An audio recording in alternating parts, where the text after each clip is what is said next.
Hi friends, welcome to Sriyarsha cooking channel. నేను మీ సరిత.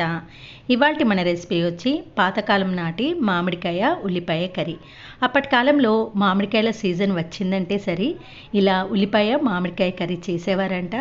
ఈ curry చేసిన రోజు ఇంట్లో చిన్న పిల్లల నుంచి పెద్దవారి దాకా కడుపు నిండా తృప్తిగా తినేవారట. మరి అంత కమ్మగా ఉండే ఈ మామిడికాయ ఉల్లిపాయ కర్రీ నేను మా అమ్మమ్మ దగ్గర నేర్చుకున్నానండి.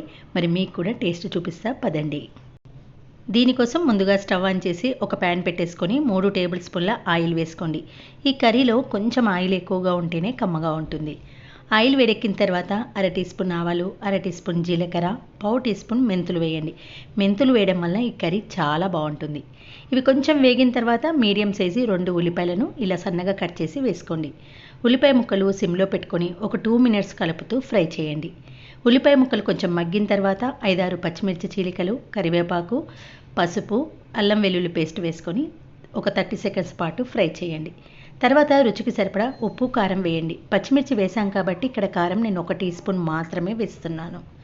ఇలా కారం కూడా ఆయిల్లో ఫ్రై అయిన తర్వాత ముందుగా కట్ చేసి పెట్టుకున్న మామిడికాయ ముక్కలు పీసుతో సహా వేయండి. నేను తీసుకున్న ఉల్లిపాయ క్వాంటిటీకి ఒక్క మామిడికాయ చిన్న సైజు కరెక్ట్గా సరిపోతుంది. ఇప్పుడు మూత పెట్టి సిమ్లో 2 మినిట్స్ మగ్గించండి.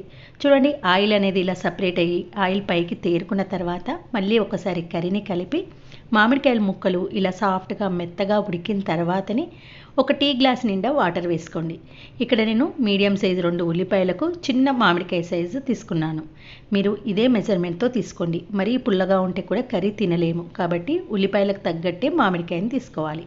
ఇలా టీ గ్లాసర్ వాటర్ వేసి కర్రీని కలిపి మూత పెట్టి సిమ్లో మరొక 2 నిమిషాలు ఉడికించండి.